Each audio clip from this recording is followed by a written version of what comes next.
Et bonjour tout le monde, c'est Eol et on va pouvoir attaquer une nouvelle légende, comme je vous en avais parlé dans la vidéo d'il y a 2 jours, enfin avant-hier du moins. J'avais trouvé une autre histoire et du coup on va pouvoir la découvrir ensemble aujourd'hui. Alors c'est la fameuse histoire de la Dame Verte. Je suis tombé dessus en cherchant sur les grottes de Sainte-Suzanne et je suis tombé sur un lot de légendes et il y avait celle-là dedans au milieu et j'avoue qu'elle m'a intrigué. Alors si vous voulez, les liens seront en description, n'hésitez pas à aller voir, mais du coup, le site que je suis en train de regarder actuellement, il y a d'autres légendes dessus, ou qui sont assez intéressantes à découvrir, donc si vous êtes curieux, n'hésitez pas à aller voir. Nous, on va plutôt se tourner vers ce site-là, qui donne beaucoup plus d'infos sur le fameux château de Rocher, du Rocher, qui se trouve à Mésanger. Donc c'est parti, on attaque dès maintenant. Alors, légende des fantômes de l'Ouest, le château de Rocher hanté par la châtelaine de Mésanger. À Mésanger, en Mayenne, se dresse le château du Rocher. L'édifice, joyau du patrimoine local, abrite, dit-on, un fantôme, celui d'une ancienne propriétaire. Alors pour une fois, ce sera pas une dame blanche. C'est pour ça que ça m'a intrigué justement. C'est que d'habitude, c'est les dames blanches, voilà. Là, on a les dames vertes. Bientôt la dame rouge, bientôt la dame bleue. On va faire toutes les couleurs à mon avis. Franchement, par curiosité, dès que j'aurai fini de faire la vidéo, j'irai voir, mais je serai prêt à parier qu'il y en a au moins de toutes les couleurs. allez, plus sérieusement, attaquons. Le château du Rocher, à Mésanger, est une superbe demeure de granit éclairée de fenêtres hautes et de tours à toit pointus. La façade Renaissance affiche fièrement une galerie de 5 arcades en anse de panier, qui relie l'ancien corps du logis du XIIIe siècle à la chapelle. Le bâtiment, entouré de superbes jardins à la française, a été classé au titre des monuments historiques en 1963. Mais plus encore que par son élégance et sa beauté, le Rocher fascine par ses légendes. Alors là, on peut voir le fameux château, et effectivement, il est très beau château, vraiment très beau. Ça me fait penser un peu au château que j'avais été voir en Dordogne. D'ailleurs, j'ai toujours pas partagé les photos que j'ai fait. Je les mettrai peut-être dans un post, les photos que j'ai fait du château de Dordogne où il y avait aussi une dame blanche. Alors déjà, il y a quelques petites histoires. Ombre et trésor. Ce lieu prestigieux comporte en effet sa part de mystère. On raconte ainsi qu'il abriterait un trésor caché, que des passages secrets mèneraient à des salles souterraines où des richesses inestimables seraient dissimulées. Hélas pour les chercheurs de fortune jusqu'à présent, l'énigme dans son emplacement reste intacte. Une autre légende évoque un chevalier maudit pour avoir trahi un serment d'allégeance à son seigneur. Il serait condamné à errer dans les couloirs, cherchant désespérément le pardon de son maître. Par les nuits silencieuses et sans lune, d'aucuns auraient entendu le bruit de ses pas et les cliquetis de son armure. D'autres visiteurs du rocher affirment avoir vu des ombres, vêtues de costumes à l'ancienne, se déplacer dans les couloirs et les jardins. Une légende romantique affirme même que la plus éplorée d'entre elles serait une demoiselle qui attendrait en vain son amoureux mort à la guerre. Cachée dans l'embrasure d'une fenêtre, elle guetterait éternellement son retour. Ah, déjà ça commence bien, hein, c'est déjà gai. Hein. Ah, petit souci d'ordi, voilà, c'est réglé. Une duchesse peu conformiste. Pourtant, la Dame Verte, dont l'une des rues de la cité porte le nom, demeure sans doute la plus célèbre des revenants du rocher. Mais qui se cache donc derrière ce mystérieux personnage? Allez, on va tout de suite avoir la réponse. Il s'agirait d'Éléonore de Bouillé, épouse du duc de Lude. Sous le règne de Louis XIV, celle qui vivait ici était surnommée la Grande Chasseresse. Le chroniqueur du XIXe siècle, Charles-Marie David, dresse un portrait sans concession de cette dame connue pour son côté hautain et autoritaire. Rien moins qu'attrayante, c'était une virago fort désagréable qui, de nos jours, eût visé au titre de la femme libre ou de la femme incomprise. Comme quoi, il y en avait déjà à l'époque. Non, en vrai, si je dis pas de bêtises, il y a déjà beaucoup de femmes qui s'émancipaient pas mal des hommes à l'époque. On peut même le voir dans quelques légendes que j'ai pu partager sur ma chaîne. Ça se faisait déjà. Je prendrais par exemple la Vierge à barbe, qui est un des meilleurs exemples, par exemple. Voilà.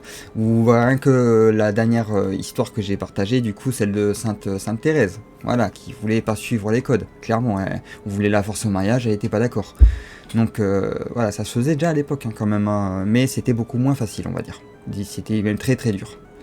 La duchesse est en effet une femme impérieuse et cruelle qui n'aime que la chasse éperdument. Elle s'y livre d'ailleurs avec ardeur. Seule héritière d'une immense fortune, elle épouse en 1644 Henri de Daillon, duc de Lude, le nom m'a fait rire, je sais pas pourquoi, dont elle n'a pas d'enfant. Elle est l'une des plus célèbres figures de la famille de Bouillé. Ses excentricités et ses tenues masculines font l'objet de tous les cancans de la cour. Donc voilà, comme je disais, c'est beaucoup plus compliqué parce que forcément, autour, tout le monde va se moquer. Elle sort des codes de l'époque. Donc forcément, ça passe mal. Elle est d'ailleurs de temps à autre mentionnée dans la correspondance de Madame de Sévigné. personne très connue aussi, une personnalité française très connue. Mais Versailles ne l'intéresse guère. Elle quitte le palais royal assez vite et préfère regagner ses domaines où elle se consacre à sa passion. Au château de la Muette, elle ne s'occupe donc que de chasse, de chevaux, je vais y arriver à lire, de chevaux et de chiens. La forêt, parce qu'en fait, comme je le dis, le problème c'est que je lis plus vite que je parle, donc je suis déjà plus loin moi quand je lis, c'est ça le problème. C'est la mauvaise habitude, faudrait que je la perde. La forêt de Charny est son fief personnel, elle y est le grand roi. Une châtelaine maudite. Cette passion l'a conduit hélas souvent à des extrémités regrettables. Ainsi sa cruauté est la fable de la région. On compte que, dans un accès de colère, elle a envoyé ses gens faire pendre aux arbres de ces bois sans aucune forme de procès plusieurs malheureux qui lui ont déplu, qu'elle n'hésite pas à faire fouetter ceux qui lui désobéissent et qu'un jour, voulant forcer une biche qui a trouvé refuge dans un lieu consacré, elle n'a pas hésité à pénétrer à cheval dans l'église de l'abbaye d'Étival en Charny. Ah ouais, quand même, elle était comme ça, hein, j'avoue. Un sacrilège qui lui vaudra d'être maudite et vouée à un éternel purgatoire par le prêtre. Il la désigne de l'index et lui affirme qu'elle sera condamnée à errer pour l'éternité, hantant le château et ses environs. Du coup, c'est réellement une punition pour elle, ou parce que c'est un peu ce qu'elle voulait déjà de son vivant, alors de sa mort, j'imagine que... Une mort bizarre. La vie de cette femme étrange se termine d'ailleurs tragiquement. Son mari, avec lequel elle ne s'entend guère, se trouvant bien souvent auprès du roi, elle reprend sa liberté et vit comme bon lui semble. Certains murmurent bientôt qu'elle a comblé le vide de sa vie conjugale en invitant à la rejoindre de temps à autre un jeune seigneur des environs, lui aussi passionné de chasse. Mal lui en prend. La rumeur affirme en effet qu'un jour son mari est revenu à la cour et l'a trouvé dans sa chambre en compagnie de 7 amants. Nul ne sait ce qu'il est advenu de lui. Moi j'ai ma petite idée quand même là. Mais le lendemain, le corps de la duchesse est retrouvé dans l'étang du château, le cou enserré dans l'écharpe émeraude qu'elle aimait porter. Ah, d'où le nom, d'accord. La Dame Verte. Depuis, la Dame Verte rôde aux alentours, dans les couloirs du château du Rocher.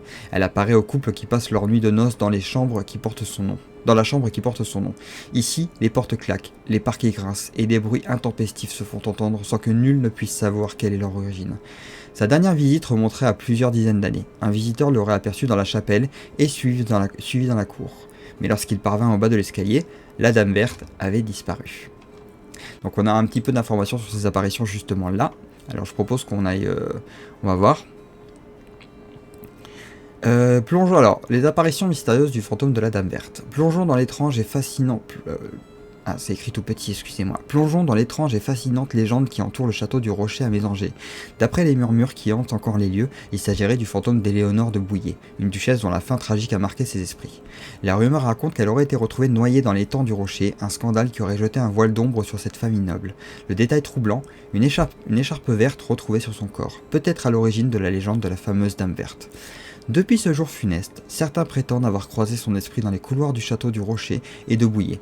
Elle se manifesterait aux couples qui osent passer leur nuit de noces dans la chambre qui porte son nom. Le 19e siècle regorge de récits évoquant des apparitions mystérieuses dans plusieurs pièces du château, laissant une ambiance énigmatique et envoûtante.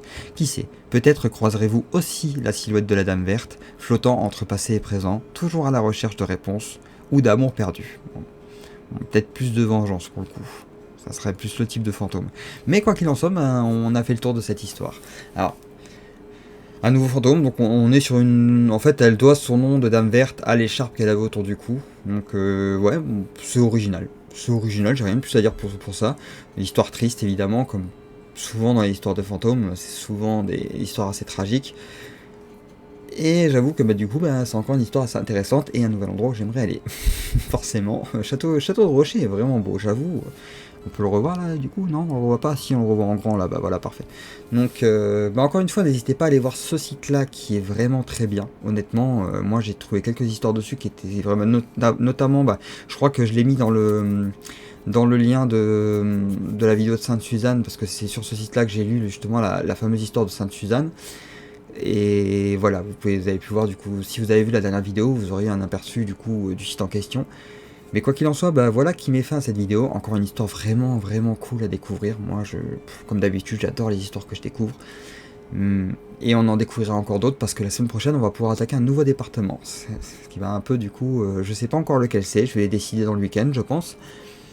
Et peut-être dans le week-end, une vidéo un peu exceptionnelle où je vais vous lire des petits passages de mon recueil, histoire de faire un peu de la promotion. J'ai évité de la faire dans les vidéos justement pour ça, donc je le ferai plutôt dans une vidéo consacrée pour, comme ça je laisserai tranquille les autres vidéos et j'éviterai de vous saouler avec.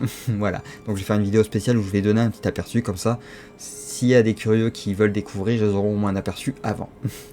Allez, quoi qu'il en soit, j'espère que vous avez passé un bon moment devant cette vidéo, moi aussi.